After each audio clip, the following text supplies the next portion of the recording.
5 kata Sunda yang artinya itu ngantuk guys. Nomor 2-nya itu ngalenggut. Damage-nya itu kamu udah kehilangan kesadaran 70% guys. Yang gini tak guys. Dar.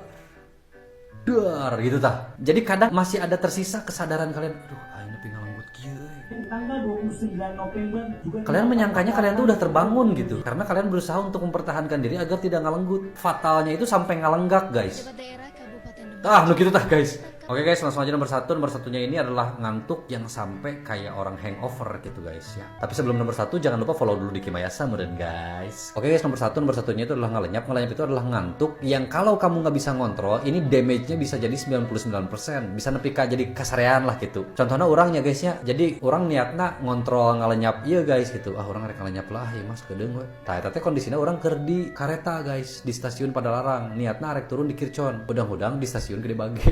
Jauh kan? Tapi ketika kamu bisa mengontrol ngalenyap tersebut, ini sebetulnya bisa jadi booster gitu guys. Seperti take a nap kalau di bahasa ilmiah, atau seperti koirullah, seperti sunnahnya Rasulullah gitu guys. Anjir, Sunda guys. Ilmiahnya ada, sunnahnya ada. Duh, Sunda gitu, sunnah dan dakwah. Cuman kalau misalkan nggak bisa ngontrol, kejadiannya bisa kayak petinggi negeri di periode sebelumnya guys ya. Pas mimiti ayah, ngalenyap we tah. Tahu dang deuna pas geus beresan. Nah, eta lah ma'ruf. Ya itu dia guys, 5 kata Sunda yang artinya itu ngantuk versi aku guys. Versi kalian apa? Silahkan komen guys.